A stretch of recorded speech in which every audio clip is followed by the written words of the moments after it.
Véritable success story de la radio Espace Guinée, les grandes gueules, détentrices des meilleurs scores radio en Guinée, de la meilleure émission talk show, a donné le créneau horaire du départ au bureau et du retour à la maison, récoltant depuis des années consécutives le titre d'émission la plus écoutée en Guinée, toutes catégories confondues. Un grand total de plus de 5 millions d'auditeurs ont été fidèles au talk show Les GG, diffusé jour après jour sur toutes les stations du réseau Adafo Média de 9h à 10h30, un exploit qui restera longtemps dans les annales de la bande FM en Guinée. Notre invité est avec nous dans ce studio. Bonjour Madame Nadia Naman. Bonjour Monsieur Diallo. Bienvenue. Merci. Le plaisir de vous accueillir dans cette émission. Allez-y. Alors Madame Nadia, vous avez certainement écouté votre prédécesseur, Madame Domani Doré, qui semblait dire que le débat, ou qui dit clairement que le débat politique est pluriel, et que les femmes au Palais du Peuple qui ont brandi la pancarte pour la nouvelle constitution sont dans leur rôle. Est-ce que sont dans leurs droits? Donnez-nous un peu votre avis. Vous avez compris l'irruption de la politique dans la fête. Dans la fête des femmes. De la femme. Alors moi je regrette assez amèrement que Madame Domani ait refusé cette idée de débat contradictoire, hein. Mais il faut dire que ça ne me surprend guère parce que le chef de l'État en 2010 avait refusé d'affronter le chef de file de l'opposition et que là on avait une occasion formidable plutôt que de se battre, de débattre sur le fond, parce que moi je suis très très sensible au respect de vos auditeurs qui ne faut rappeler au sérieux. Il faut rappeler donc, que je tenais à le. Il faut rappeler qu'elle n'était pas prévenue. Elle n'était pas prévenue pour ce face à face. C'est important. Alors, cela dit, revenons à cette question effectivement de liberté d'expression. Je ne suis pas d'accord avec vous, mais je me battrai jusqu'au bout pour que vous puissiez vous exprimer. Mais, cela dit, ne peuvent prétendre au bénéfice de la liberté d'expression ceux qui en usent de manière perverse. Or, à quoi est-ce qu'on a assisté? On a assisté à la diffusion de messages dont la nature met en danger les fondements même de notre République, les fondements de paix et de justice. Et je suis désolée, en tant que politique, il faut plutôt agir en termes de responsabilité plutôt qu'en termes de liberté. On ne peut pas user de la démocratie, pardonnez-moi, je termine là-dessus, Monsieur Roby, on ne peut pas user de la démocratie en abusant et en pervertissant les fondements. C'est ce que j'aimerais signifier. J'ai envie de comprendre, j'ai envie quand même de comprendre l'utilisation de l'expression pervertissant, quand on sait quand même que dans une entité publique, comme l'expliquait Madame Domani Doré, 100% de personnes ne peuvent pas être d'accord sur une idée. Est-ce que, selon vous, ces femmes qui étaient au Palais du Peuple, qui ne représentent pas toutes les femmes de la Guinée, et n'avaient pas le loisir, la liberté de s'exprimer sur une question politique qui les concerne? Vous n'êtes pas d'accord avec Domani? On va y arriver, camarade chéri, que ces femmes étaient dans leur droit, dans leur rôle et dans leurs droits. On va y arriver, cher Monsieur Diallo. Oui. Alors, il faut dire ceci, les vidéos où ces femmes ont été grassement rémunérées ne vous ont pas échappé, hein, malheureusement. Moi, je trouve extrêmement... Moi, je condamne pas ces femmes. Tous ceux qui leur font un mauvais procès, mais c'est malvenu.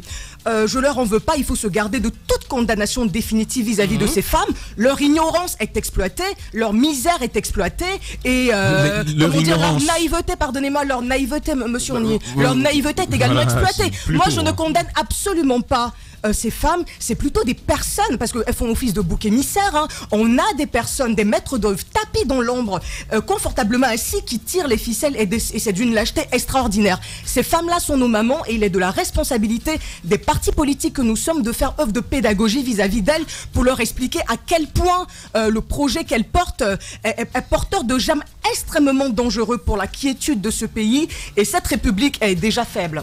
Bien, allez-y, ma frère. Qu'est-ce que vous dites par rapport à l'autre partie, ces autres femmes qui sont sorties, qui ont brandi d'autres pancartes comme quoi un troisième mandat. Non, un troisième mandat. Écoutez, ces femmes qui étaient là se sont exprimées sur la question du troisième mandat. Votre président les a d'ailleurs félicités. Hein.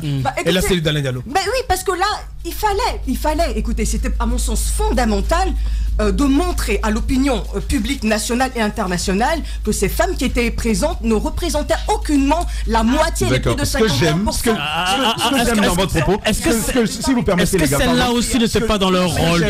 Ce que j'aime dans votre propos, ce que j'aime dans votre propos, c'est que les premières sont naïves, manipulées, exactement, pour les autres, c'était opportun de réagir. Alors, voyez un peu, finalement, est-ce que Tout le monde n'a pas manipulé tout le monde. Corolla Junior. Il ne manquait que ça. C'est pas possible. Là, Junior, il dit, vous la laissez elle donc parler sans. Je m'attendais à ça. À sa guise. Il dit, tant de opposants. Mais non, c'est pas possible. Là, Junior, il ne peut pas nous traiter de. Mais moi, je pense que pour répondre à ces éléments de Thomas, moi, je pense que. Il faut partir d'un point, d'un postulat important. Moi, j'aimerais dire à quel point je regrette, parce que on a un événement qui permettait de fédérer. On a un événement qui permettait de parler de la journée internationale des femmes. En lieu et place de la journée internationale des femmes, on avait la journée internationale du plébiscite dans le 3e mandat en faveur du président Alpha Condé. Je termine là-dessus. J'aimerais quand même que l'on revienne à l'essence même de la journée des femmes. C'est quoi la journée des femmes? Ça dépend du contexte. À cause du temps, on a que 5 minutes là. Ça dépend du contexte du pays. Peut-être même moins. Oui, c'est cela. Alors moi, ma préoccupation, elle est simple. On a 6 minutes. Ah d'accord, vous dites des premières, hein, vous le dites vous-même, vous dites des premières qu'elles sont manipulées, qu'elles sont naïves. Au départ même, vous parlez d'ignorance, c'était des ignorantes. Mais ensuite, les autres, vous trouvez que leur réaction, c'était plutôt opportun et salvateur de notre pays. Moi, c'est ma réaction, j'ai envie de savoir, est-ce que vous aussi, vous n'avez pas fait comme les autres, c'est-à-dire manipuler tout le monde? Et la question simple que j'ai à poser après votre réaction, c'est de savoir, est-ce que oui ou non, on a le droit de demander un référendum sur la Constitution? Alors moi je pense déjà qu'il y a un point de départ. Le point de départ, c'est qu'on a affaire à des femmes. Parce que quel est le point de départ de tout ça? Quel est le point de déclenchement de tout ça? Des femmes qui sortent et qui mettent en danger la République pour quelques miettes, des femmes dont on exploite la misère matérielle. Et ça, c'est inadmissible. Même si elles ont le droit. Mais écoutez, non, demander un référendum. Non, attendez, je vais revenir au référendum, s'il vous plaît. Pour moi, c'est fondamental de revenir au référendum. Je pense qu'il y a un ensemble de questions à poser et un ensemble de questions très, très importants. Alors déjà, il est très, très important de souligner que ces experts juridiques qui sont tapis dans l'ombre et qui, moi je les appellerais même des couturiers juridiques, dont l'expertise est sollicitée pour pouvoir contourner les pratiques constitutionnelles. C'est très intéressant pour les observateurs que nous sommes de juger qu'ils ont renoncé à la révision. Sur les pancartes, on voyait là au projet de nouvelle constitution, ils se sont dit, bon, la lecture combinée des articles 27 sur la limitation du mandat à 2 mandats et l'article 154 qui pose le principe d'irrévisabilité, on n'y touche pas, donc ils vont vers une nouvelle constitution. Alors moi je pense qu'il faut se poser des questions de l'égalité, des questions de légitimité et des questions d'opportunité. Commençons par des questions d'opportunité, s'il vous plaît. Quelle est la finalité poursuivie par ce projet de nouvelle constitution? Alors, quel est l'intérêt? Est-ce que ce projet de constitution va dans le sens de l'intérêt supérieur de la nation? Est-ce qu'il y a des dispositions constitutionnelles dans ce projet de constitution qui sont telles qu'il faille absolument les en éliminer? Il y a pas mal de débats là-dessus. Une urgence vitale. Et quelle est l'opportunité d'un tel projet sur les conditions de vie des Guinéens aujourd'hui? Et surtout, pardonnez-moi, c'est surtout les questions de timing, l'opportunité d'un tel monde, l'opportunité d'un tel timing. Si on considère, si l'on admet que cette constitution est illégitime, alors il faut à ce moment-là admettre que le chef de l'exécutif est illégitime, le gouvernement est illégitime, tous les appareils de l'État sont illégitimes, toutes les sources du pouvoir qui procèdent de la constitution sont illégitimes. Donc là, c'est absolument pas possible.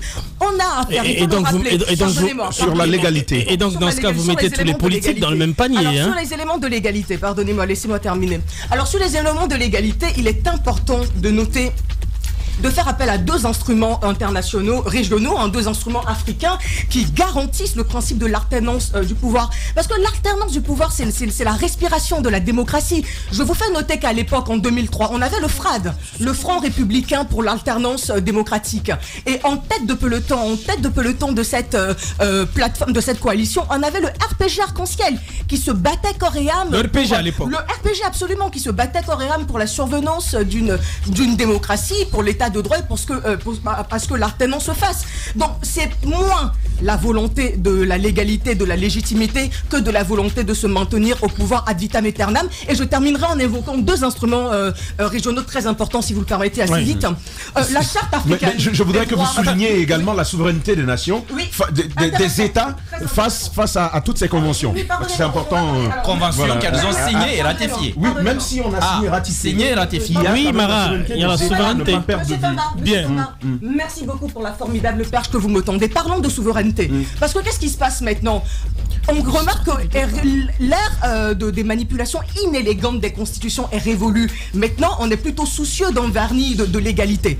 Alors quand c'est comme ça, qu'est-ce qu'on fait? On se cache derrière le peuple. Cette entité abstraite dont on ne sait même pas la définition. Ah, il faut terminer les chantiers qu'on a commencés. Ah, c'est pas nous, c'est le peuple qui le demande. Mais attention à la manipulation et à la confiscation de la volonté. Madame Nadia. Non, mais attendez, c'est fondamental que je finisse sur la question de la souveraineté. Parce qu'en démocratie... Non, mais je termine. Il reste pas beaucoup de temps. Pardonnez-moi, en démocratie, non, mais monsieur Roby, c'est fondamental et je me tairai, promis. Voilà. En démocratie, la souveraineté... Il reste pas beaucoup de temps. Pardonnez-moi. En démocratie, la souveraineté appartient au peuple.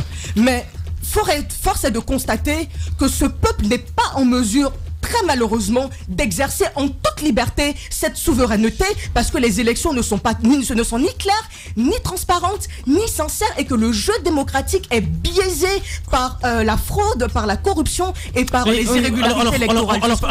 Alors permettez-moi de poser très rapidement deux petites questions. Il ne reste plus qu'une minute. Mais très rapidement, vous parliez de l'opportunité du timing, etc. Est-ce que cela empêche une partie de la population qui se sent dans le rôle de poser le débat clairement, puisqu'on a longtemps parlé de ce débat de troisième mandat, de révision de la Constitution, et les gens pensaient que c'était un débat qui n'était pas opportun. Est-ce qu'aujourd'hui, vu les nécessités que vous-même vous relevez, est-ce qu'il n'est pas important de poser clairement, publiquement ce débat afin que le problème soit résolu? Ça, c'est la première question. Deuxième question, est-ce que si les politiques parlent aujourd'hui de révision de la Constitution, vous parlez de la solidité des constitutions en faisant allusion à d'autres États, est-ce que finalement la nôtre n'a pas une brèche, n'a pas une faille qu'il faille corriger globalement? Alors, commençons. Moi, je pense pour clore définitivement ce débat de toucher à la Constitution. Très bien. Écoutez, il est important de rappeler le contexte de la naissance de cette Constitution. En 2010, on a les accords de Ouagadougou. On a le président de la République par intérim. On met en place une Constitution par ordonnance. Et là, on met en place le Conseil national de transition, le CNT. Et par ordonnance, le CNT se voit conférer la fonction d'un organe délibérant qui a le même rôle qu'une assemblée législative. Parce qu'une Constitution peut naître de diverses manières, soit à la suite d'une rupture démocratique suite à un coup d'État, soit elle peut être mise en place par une assemblée constituante, soit par le Parlement. Donc le CNT faisait office de Parlement, d'organe délibérant. Alors maintenant, pour revenir à votre première question, écoutez, c'est très très pervers sur un sujet comme ça. Liberté d'expression, oui, mais regardons un peu le tissu social de ce pays. Ce monsieur, il a fait 2 mandats. Il a fait 2 mandats et il est temps qu'il écoute le peuple. Parce qu'il est inadmissible de s'enfermer dans une logique implacable qui voudrait que la porte de sortie, qui voudrait qu'il y ait 2 portes de sortie pour les chefs de l'État, soit le cercueil, soit la prison. Non, Alpha Condé peut sortir de ce pays par la tête haute, pardonnez-moi, en s'adonnant à des activités de fondation. Tenez, parlons de... Pardon. Oui, non, mais l'opportunité du débat, écoutez, il n'y a pas de débat en l'Espagne. Le rôle de cette opposition pendant les 2 mandats du chef d'État, moi je veux bien comprendre. Quand on prend le chef de l'opposition, on verra que dans malheureusement, le temps qui nous est imparti est clos.